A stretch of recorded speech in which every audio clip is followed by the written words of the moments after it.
Vous regardez TV Rogers.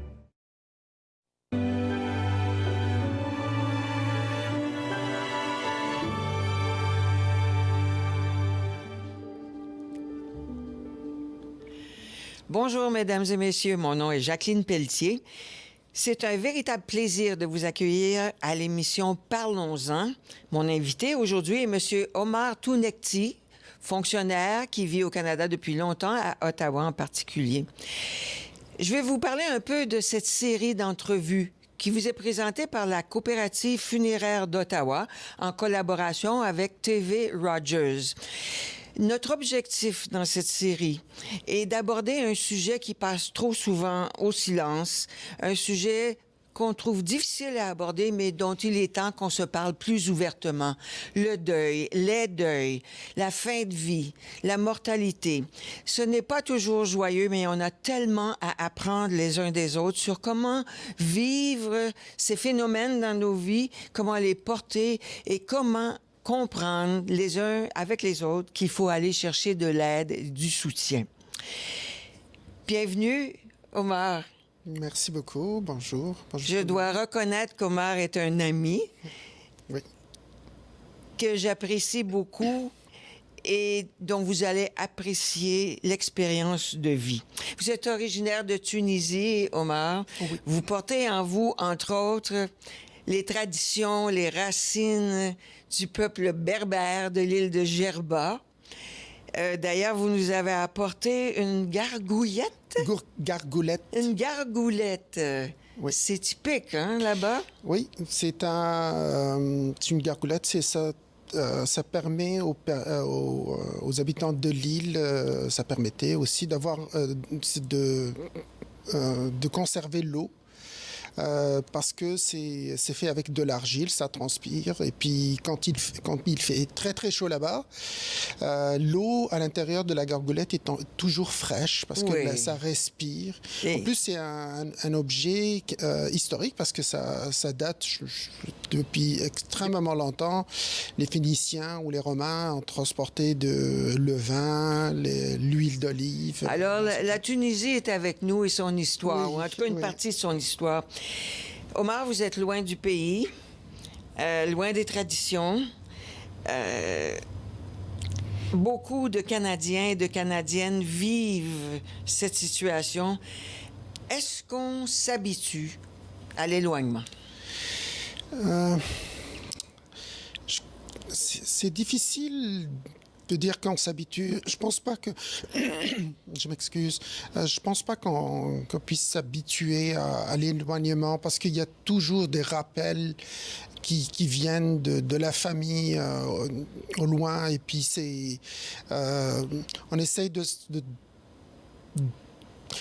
vivre avec cet éloignement, mais c'est difficile. Je pense pas qu'on puisse vraiment s'adapter, bien que le Canada, c'est le meilleur pays au monde, c'est très accueillant, beaucoup d'amis, beaucoup d'amour, mais il y a toujours un petit pincement au cœur quand on pense à la famille qui est au loin. Vous avez toujours la Tunisie dans votre cœur et dans votre âme. Oui. Votre parcours, Omar, vous a amené de Tunis à Paris, où vous avez complété un doctorat en pharmacologie, rencontré votre conjointe, celle qui allait devenir votre conjointe. Mais vous êtes retourné en Tunisie, vous avez enseigné, vous avez eu votre laboratoire. De là, finalement, avec votre conjointe, vous avez décidé de venir au Canada, à Montréal, où vous ne connaissiez personne. Vous avez enseigné à Montréal, à McGill, vous avez eu un laboratoire. Et puis, un jour, vous avez débarqué à Ottawa et vous y êtes resté. Dans ce parcours, est-ce qu'on peut dire qu'il y a plusieurs moments de deuil, des petits et des grands deuils à assumer? Oui. Je pense que le plus grand deuil, ça a été de quitter la Tunisie pour venir au Canada parce que pour moi, même partir en France pour faire les études, c'était pour finir mon doctorat et puis revenir enseigner à l'université, servir mon pays d'origine. Et après une longue réflexion, on a pris la décision de venir au Canada, que d'ailleurs on ne le regrette pas du tout. Mais c'était dur. Sur le moment, c'était très difficile, comme vous avez dit. On n'avait personne ici, c'était la grande aventure. Je vivais avec ma famille à ce moment-là, donc c'était pas facile ni pour moi, ni pour ma famille, ma petite famille. C'était difficile. Et pour votre conjoint, dont la famille est au Maroc? Oui, c'est pareil pour nous deux, mais je pense que c'est en ce moment-là qu'on avait la petite famille a joué un rôle extrêmement important on était unis, on était l'un avec l'autre tout le temps, on se supportait constamment. C'est ça qui nous a permis de s'en sortir, disons. Et de vous en sortir et graduellement de développer des liens avec d'autres personnes. Parlons de vos parents. Vos parents sont à Tunis, ils sont âgés. Les parents de votre conjointe sont au Maroc. D'ailleurs, son papa est décédé récemment. Ils sont plus âgés, je crois. N'ont pas nécessairement tous les services que vous souhaiteriez leur donner s'ils étaient ici au Canada. Comment ça affecte votre quotidien, cette pensée constante à ceux qui sont là-bas, qui savent, qui vous aiment, à qui vous pouvez parler sûrement par téléphone, par tous les moyens technologiques, mais quand même. C'est difficile, c'est très dur parce que on a, comme vous l'avez dit, des petits rappels au quotidien. On essaye de maintenir le contact avec les moyens technologiques actuels, ce qui est vraiment extraordinaire. C'est quelque chose que moi, quand je suis parti en France, il n'y avait pas tout ça. C'était au téléphone et puis c'est cher, c'est pas évident. Maintenant, on se voit presque face à face, à n'importe quel moment de la journée. Ça n'a pas de prix. Mais quand même, ça reste difficile parce que le contact direct et puis le temps vécu au quotidien avec la famille est irremplaçable. C'est très difficile de remplacer ça ici au Canada. Donc, on essaie de les appeler, mais comment dire, on est toujours suspicieux, ou comment dire ça, ils disent « Ah, tout va bien, on est correct, ne vous inquiétez pas ». On ne sait pas trop s'ils cachent quelque chose ou si ça vraiment... vous avez quand même la possibilité, vous votre famille, de prendre une envolée en temps normal et d'aller les voir. Ce n'est pas donné à tout le monde. Vous devez connaître d'autres Canadiens, Canadiennes pour qui c'est plus difficile de maintenir ce contact direct, puis de retourner plonger dans la culture. Ah oui, on est chanceux. Nous, on a trouvé du travail presque immédiatement quand on est venu ici. Donc, tout allait bien. On s'est permis, je pense qu'après 2 ans, juste après 2 ans, la deuxième année, on est reparti au pays pour revoir la famille parce que c'est important. Et je comprends qu'il y a plein de gens qui sont pas capables de faire ça. Et puis, on vit actuellement dans une période où c'est difficile de le faire. Et puis, c'est un déchirement. C'est pas évident, c'est le soutien familial, ce cordon ombilical qu'on maintient, et il est très important de point de vue psychologique. Je pense que il y a plein de gens que je connais qui lâchent prise, en fait, parce que c'est tellement fort ce lien qu'ils se disent non, on peut pas parce qu'ils n'ont pas les moyens. Ils disent ici c'est trop dur, trop dur d'être loin de la famille. Oui. Omar, j'aimerais aborder un sujet qui n'est pas facile, mais dont on a souvent eu l'occasion de parler ensemble. Au début des années 2000, vous avez subi une perte qui a transformé vos vies. Votre fillette, âgée de quelques mois seulement, Tasmine, a été transformée... C'était une mort prévue, je suppose. Vous saviez qu'elle serait lourdement handicapée, mais elle est décédée. Elle est décédée. Vous avez eu à faire appel à des services qui sont devenus presque une partie de la famille, en tout cas pendant cette période difficile, parce qu'elle a vécu 3 ou 4 mois, la petite? 2 mois, en fait. 2 mois et quelques heures. Oui. Alors, encore là, en éloignement, en situation tragique, comment vous avez fait? Oh, je sais pas. C'est vraiment... c'était... c'est comme un rêve ou dans ces périodes-là, on est tellement sur l'adrénaline que on est sur envie à côté de la réalité, au fait, parce que nous, on a eu, un résultat d'un test génétique, donc c'est prénatal, comme quoi on avait un enfant qui avait une trisomie du chromosome 9, juste pour ne pas aller dans les détails, là, c'est assez létal, c'est très dur, c'est extrêmement rare, oui. Très, très, très rare. Oui. Donc, on ne savait pas si elle allait vivre ou pas, et puis elle a vécu, elle s'est battue, d'ailleurs, on a appris plein de leçons de vie de notre petit bébé qui et votre petite fille aussi, parce que vous aviez une fillette qui avait à peu près 5 ans à l'époque. Oui, 4 ans, oui. Et qui vivait tous ces moments-là avec vous. Oui. Au fait, on avait peur aussi beaucoup pour notre petite sur l'effet que ça allait avoir sur elle, sur sa vie, sur sa croissance. C'était, comme je l'avais dit, on était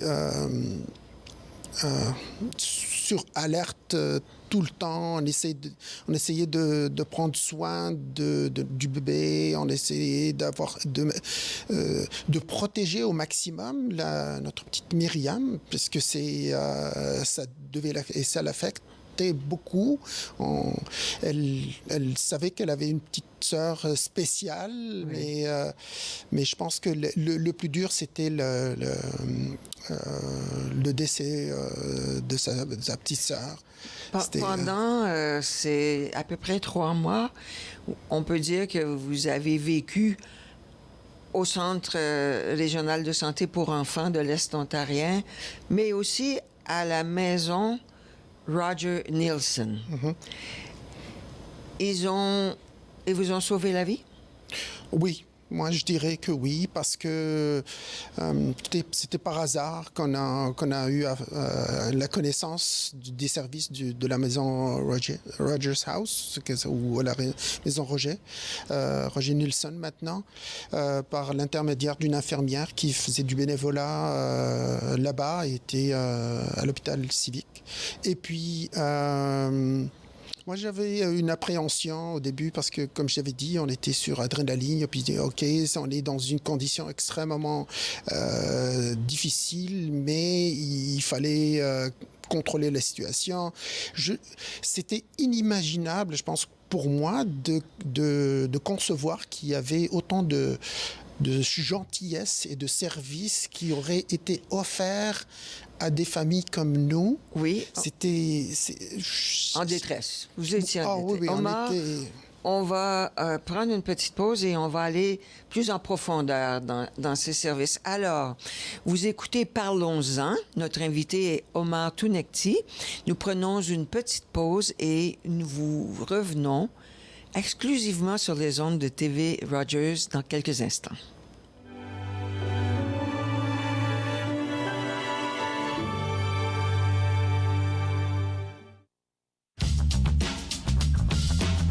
Cette émission est présentée par Télé-Élan. Vous êtes enfin aux commandes. Pour en savoir plus, visitez rogers.com.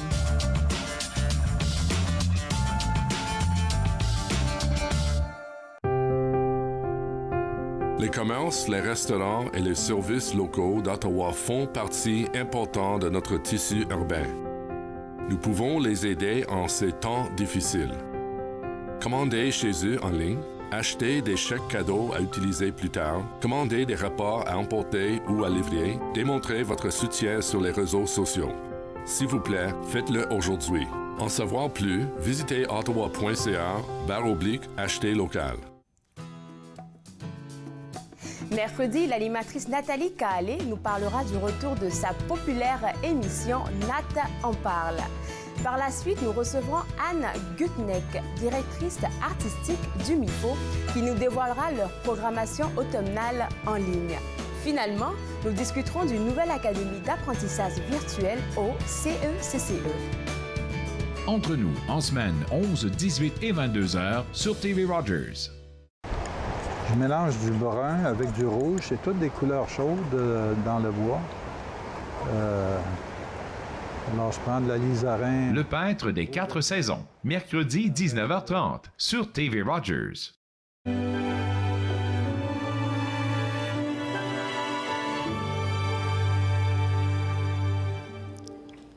Nous vous revenons. Merci d'être encore là. Nous sommes à Parlons-en, une série de rencontres qui traite de sujets pas souvent abordés, pas assez souvent. Et mon invité aujourd'hui est M. Omar Tounekti. Omar, cette petite qui n'a vécu que quelques mois a transformé vos vies, ça, on le comprend facilement. Mais elle a un legs qui est plus grand que ça, notamment à la maison Roger Nielsen. Parlez-nous-en un peu. Oui, je pense que Tasnim est venue avec une mission dans la vie. C'est beau de dire ça. Elle a eu une mission dans ces petits 3 mois.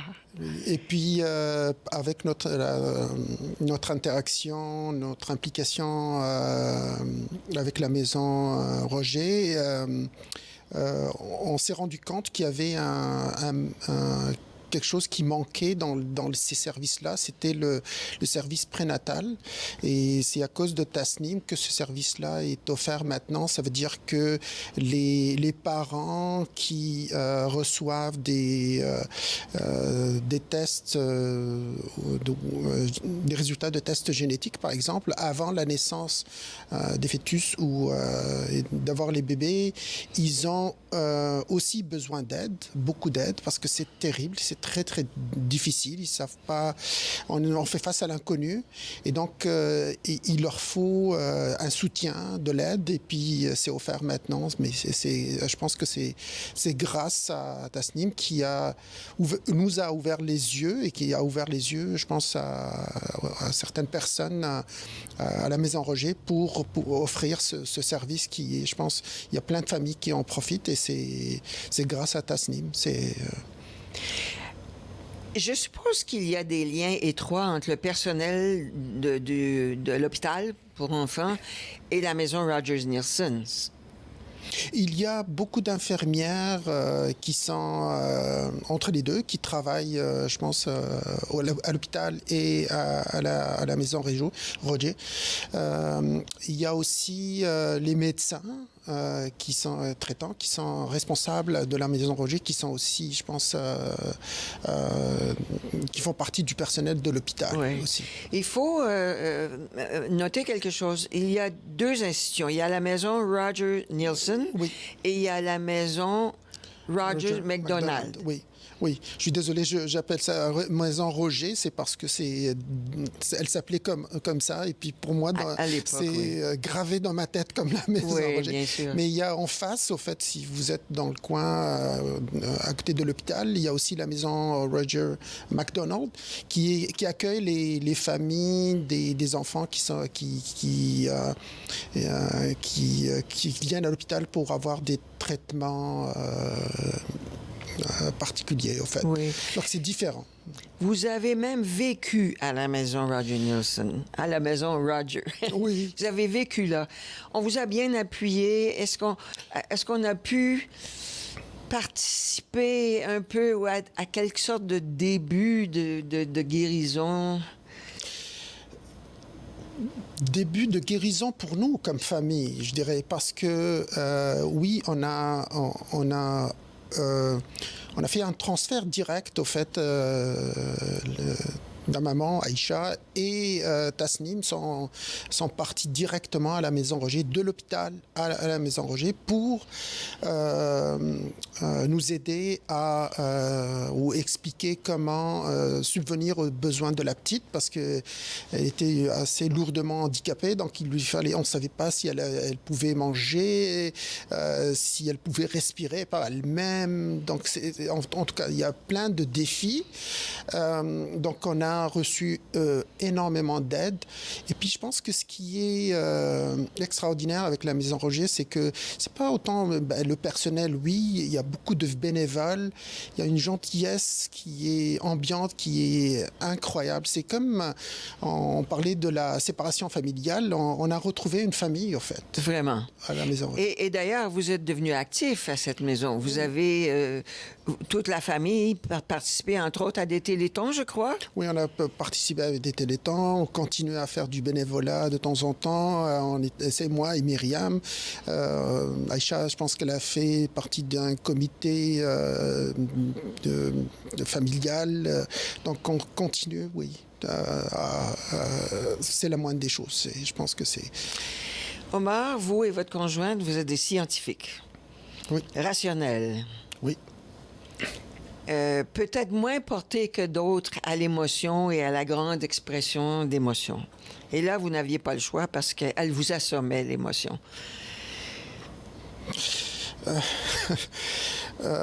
Je pense que on a des expériences de vie qui, des fois, qui nous dépassent, pour revenir à Tasnim, je pense que c'est le meilleur exemple, c'est que c'était extraordinaire le fait qu'on partait voir des médecins. Et des médecins qui sont des gens qui sont hyper spécialisés, des experts dans leur domaine, qui nous disaient Tasnim, on ne sait pas trop qu'est-ce qui va se passer. C'est elle qui va nous raconter son histoire. Voilà. Donc on se dit ouf. Ouais. On est à la limite de la médecine, à la limite du rationnel, à la limite de la science. Et là, on se pose des questions, on se dit... Des questions existentielles, pas seulement scientifiques. Et voilà une autre mission pour la petite. Une autre mission pour la petite et plein de missions. J'irai au fait, si je peux me permettre, juste après la naissance de Tasnim, ma mère a eu une crise cardiaque en Tunisie. Donc, vous voyez, il y a on a vécu. C'est un double défi pour moi, en fait. C'était parce que ma mère je risquais de perdre ma mère. J'avais la petite qui était dans une situation difficile, mais le fait que Aïcha et Tasnim étaient à la Maison Roger, ça m'a rassuré. Je me suis dit, je laisse pas Myriam et Tasnim toutes seules. Elles sont avec la famille ici au Canada, à la Maison Roger. Et je suis parti avec Myriam pendant un peu plus d'une semaine pour aller voir ma mère, pour voir comment elle va. Et puis, je pense que ça a fait beaucoup de bien à ma mère, le fait qu'on s'est déplacé dans ces conditions-là. Mais il fallait le faire pour lui donner l'appui et le support dont elle avait besoin, de lui montrer l'amour qu'on a pour elle. Et puis, on est revenu... Noël. Il y a une dizaine d'années de ça? Oui, à peu près, ça va faire presque 13 ans, là. Et puis Tasnim nous a attendus, en fait. Elle vous a attendu. Nous a attendus, elle est partie le lendemain, en fait. Le lendemain de votre retour? Oui. Encore un autre petit miracle, pourrait-on dire. Oui. Elle a été inhumée à Ottawa. Oui. Dans les traditions musulmanes. Oui. Mise en terre. Les amis étaient là. Vous n'étiez pas seul. Est-ce que ça a été un moment... ça a sûrement été un moment significatif. Parce que là, au moins, vous pouviez être dans vos traditions avec cette inhumation. C'est sûr que c'est dans ces moments-là, on essaye de retrouver un sens à la vie. Oui. On essaye d'avoir des explications. C'est très difficile de dire pourquoi c'est nous, pourquoi ça nous arrive, qu'est-ce qui nous arrive. Et puis, je pense qu'on est des gens on est spirituels, on croit. Et puis, ça nous aide beaucoup, ça nous a aidé beaucoup. Et le fait aussi, lors du décès, de voir la famille de l'autre foi, de pouvoir vivre Oui. et d'effectuer ces rites Oui. qui sont traditionnels et puis religieux pour nous, qui sont extrêmement importants. Ça rassure beaucoup. Et j'imagine que vous fréquentez une mosquée, vous avez là une communauté qui est peut-être pas intime, mais quand même qui vous aide à vivre des moments de votre culture, de votre foi, de vos traditions. Est-ce que ça aide à faire le passage à l'avenir? Je pense que c'est le fait que, comme vous le dites, cette communauté, on se croise, on se dit des fois bonjour et puis on fait la prière ensemble. C'est important. C'est très important d'avoir ce lien et on voit que ces gens-là, ils sentent des choses. Ils sont là dans les moments difficiles. Et je pense que ça crée encore un autre lien. C'est comme si on crée des liens dans notre chemin. Et c'est un lien qui est très important pour nous et que je garde jusqu'à présent. Il y a une prière qui se fait avant la mise dans la terre ou l'enterrement. Et ça a été fait à la grande mosquée d'Ottawa, et puis qui est loin par rapport à là où on habite, mais on y va très souvent là à cette mosquée-là parce qu'on a comme un lien avec cette mosquée, avec cette communauté. Pour conclure, vous vivez de toutes ces expériences de déplacement, de deuil, d'éloignement, de décès. Vous vivez parfois le réflexe de dire « je suis prêt, qu'importe ce qui va arriver. Je m'y attends ». En quelques secondes. Je pense qu'on est tout le temps sur l'alerte en vivant des choses comme ça. On se dit il faut dans la vie recevoir des amis qui apparaissent dans ces moments difficiles et être confiant dans nos capacités à surmonter ce genre. On va conclure sur la confiance et la force. Merci énormément, Omar Tounekti. Vous regardez Parlons-en, une série d'entretiens proposé par la Coopérative funéraire d'Ottawa en collaboration avec TV Rogers. Nous sommes diffusés exclusivement d'ailleurs sur TV Rogers. Notre souhait, c'est de vous accompagner dans vos réflexions, dans vos dialogues, briser le silence, parce que la mort, la fin de vie, les deuils, ça fait partie de la vie. Nous voulons en parler. Alors revenez-vous, il y aura beaucoup d'autres entretiens sur nos ondes. Merci d'avoir été là. Au revoir.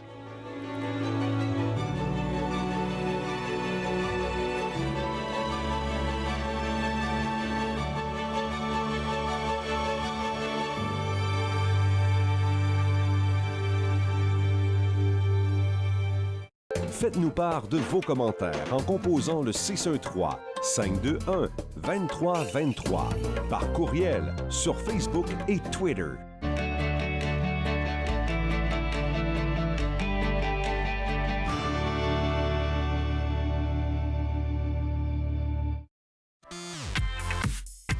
À la prochaine émission de Suivez-moi, on découvre les plateformes sociales de Manon Lapierre, la YouTubeuse derrière la chaîne La Petite Bête. Suivez-moi, jeudi 20h sur TV Rogers. Ici Jean-Marie Vianney. À notre prochaine émission de Vivre Ensemble, j'ai le plaisir de m'entretenir avec Wilfried Bichoka, directeur général de l'organisme SICA. Il nous parlera de son expérience et des implications du Vivre Ensemble. C'est un rendez-vous à ne pas manquer. Vivre ensemble, lundi 19h sur TV Rogers. À la prochaine émission de Viens que je te raconte, on reçoit Mme André Dufort dans la maison Dufort. On vous attend. Viens que je te raconte, dimanche 21h sur TV Rogers.